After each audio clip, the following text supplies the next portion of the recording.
এই দেখো নতুন একটা পার্সেল চলে এসেছে। এই পার্সেলে কি আছে দেখতে চাও নাকি? এটাকে ওপেন করি। আমার কাছে চলে এসেছে নতুন একটা চপার। এই দেখো তার হ্যান্ডেলটা এইটা, আর এই যে চপারের কৌটোটা। আর আমার কাছে একটা আলাদা একটা চপার ছিল, সেটাতে কিন্তু দড়ি ছিল, সেটা এইভাবে হাত দিয়ে টানতে হতো। কিন্তু এটার কোনো ঝামেলা নেই, হ্যান্ডেল মতো রয়েছে। এটা কিন্তু এখানে বসিয়ে দিতে হবে, দেখো এই যে বসানোর জায়গা রয়েছে, এখানেই জাস্ট এই যে সেট করে দিতে হবে। যে অফ আর অন রয়েছে, মানে এখন কিন্তু অফ রয়েছে, এবার অন করে দিলে এই যে হ্যান্ডেলটা কিন্তু উপরে উঠে গেল।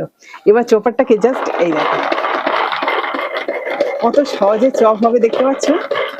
আর এটা খুলবে কি করে সেটাও দেখিয়ে দিই। এই দেখো দেখতে পাচ্ছ এর মধ্যে কিন্তু একটা ব্লেড রয়েছে সুন্দরভাবে। আমার যে চোপারটা আগে ছিল সেটার কিন্তু এরকম ব্লেড ছিল, তবে ওই যে দড়ি সিস্টেম ছিল, এর জন্য দড়িটা খুব কেটে যেত।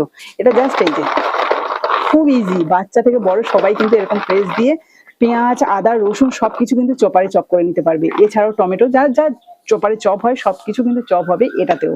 দারুণ সুন্দর না? এটা যদি তোমরা পারচেস করতে চাও তাহলে ফেসবুক থেকে দেখলে কমেন্টে লিঙ্ক দেওয়া রয়েছে, সেখান থেকে কিন্তু কিনে নিতে পারো। ছাড়া ইনস্টাগ্রাম থেকে যারা দেখছো তারা কিন্তু লিঙ্ক লিখলেই এত সুন্দর প্রোডাক্ট তোমাদের সামনেও চলে আসবে। আর এটা কিন্তু খুব রিজনেবল প্রাইস রয়েছে, এবং আমার লিঙ্ক থেকে কিনলে একটা এক্সট্রাও ডিসকাউন্ট পেয়ে যাবে।